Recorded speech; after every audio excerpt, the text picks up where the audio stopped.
السلام علیکم ورحمۃ اللہ وبرکاتہ۔ الحمد للہ رب العالمین والعاقبۃ للمتقین ولا عدوان الا علی الظالمین واشهد ان لا الہ الا اللہ واشهد ان محمدا عبدہ ورسولہ صلی اللہ علیہ وسلم۔ اسٹیج پر تشریف فرما فضیلۃ الشیخ عبدالسلام السلفی حفظہ اللہ، امیر صوبائی جمعیت اہل حدیث ممبئی، ہمارے بیچ موجود ہیں فضیلۃ الدکتور فاروق عبداللہ نارائن پوری صاحب، ہمارے بیچ موجود ہیں جناب نثار احمد مدنی صاحب، اس ادارے کے سابق استاد فضیلۃ الشیخ عبدالعزیز الفیضی حفظہم اللہ جمیعا، معزز اساتذہ کرام، عزیز طلباء، آج بے حد خوشی اور مسرت کی بات ہے کہ ہمارے بیچ اپنے جماعت کے چند بڑے علماء کا جامعۃ الامام البخاری میں استقبال کرتے ہیں، ان کو ہم اہلاً و سہلاً و مرحباً کہتے ہیں۔ حضرت الشیخ عبدالسلام السلفی حفظہ اللہ، کئی سال سے ان کا پروگرام بنا یہاں آنے کا، لیکن اللہ کی مرضی آج تشریف لائے۔ ہم بے حد مشکور ہیں آپ کے کہ آپ نے وقت دیا بچوں کے لیے، ادارے کے لیے۔ اللہ رب العالمین آپ کا خاص کر کے اور تمام لوگوں کا یہاں آنا قبول فرمائے، اور آپ کے لیے، ہمارے لیے، سب کے لیے یہ ادارہ صدقہ جاریہ بنائے۔ معزز مہمان گرامی، یہ ادارہ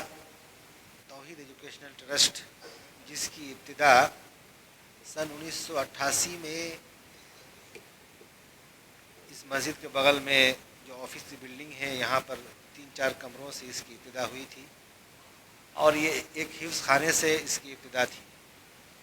اور ہر سال تھوڑا تھوڑا کر کے یہ بڑھتا گیا۔ اس کے اولین جو حضرات اس میں تعاون کیے، ابھی چند دنوں پہلے مولانا احسان اللہ صاحب حفظہ اللہ، جو کہ ممبئی میں تشریف فرما ہے، تشریف لائے اور اپنی وہ بات بتائے، مجھے پہلے ہی بتا چکے تھے کہ والد محترم اللہ ان کو غریق رحمت فرمائے، جب ادارے کی شروعات میں بمبئی تشریف لے گئے اور وہاں اہل خیر حضرات سے ادارے سے متعلق بات چیت ہوئی، اس ٹائم میں انہوں نے 30,000 روپیہ تعاون کیے، اور جب ان کو یونیورسٹی کی خبر ملی تو مجھے بلا کے کہانی سنانے لگے کہ ایسے ایسے آپ کے والد صاحب شروعات کیے تھے، اور آج آپ یونیورسٹی کی بات لے کے آ رہے ہیں۔ مجھے بہت خوشی ہے کہ اس کی تاسیس میں ہم تمام اس میں شامل تھے،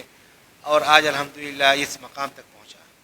اللہ رب العالمین ان کے اور ان جیسے جتنے لوگ اس ادارے میں تعاون دیے، ان کے لیے یہ ادارہ صدقہ جاریہ بنے، اور ان لوگوں کے ان تعاون کو اللہ رب العالمین قبول فرمائے۔ اس طریقے سے یہ سفر چلتا رہا، اور یہاں پر معہد العلوم الاسلامیہ کے نام سے ایک ادارہ قائم ہوا۔ اس کے بعد پھر جامعہ عائشہ الاسلامیہ کا قیام عمل میں آیا لڑکیوں کے لیے۔ اس کے بعد پھر جامعۃ الامام البخاری کا قیام عمل میں آیا۔ اس کے بعد پھر معہد حفصہ لتحفیظ القرآن الکریم، معہد مدرسۃ عثمان لتحفیظ القرآن،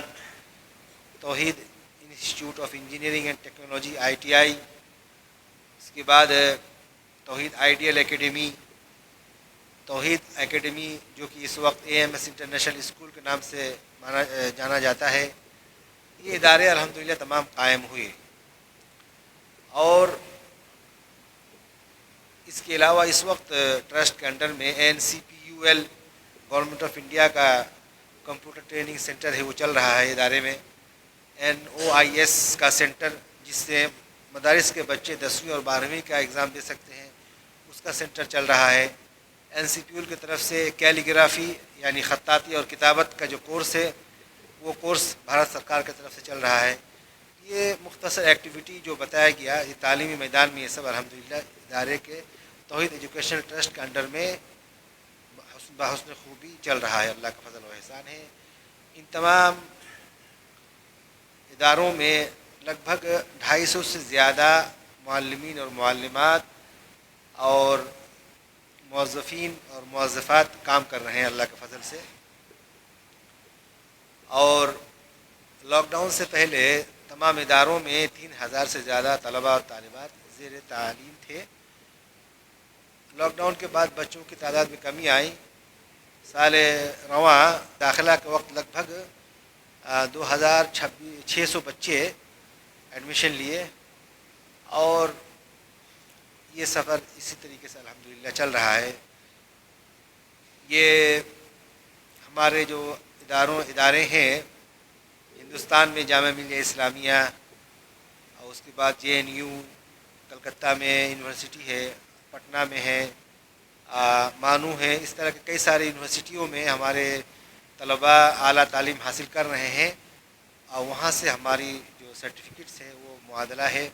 ابھی چند دنوں پہلے جامعہ ہمدرد سے بھی الحمدللہ معادلہ ہوا ہے، جس سے ہمارے طلباء طالبات کو وہاں پر اسلامک اسٹڈیز میں BA میں MA میں PhD میں ایڈمیشن ملے گا، اور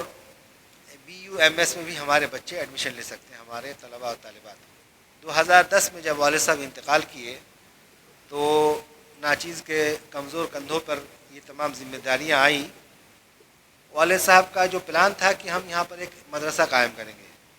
جب وہ مدینہ منورہ میں پڑھتے تھے تو روزانہ عصر کے بعد چائے کی ان کی نشست لگتی تھی، دوست احباب اپنے بھائی تھے بڑے چچا عبدالرشید صاحب،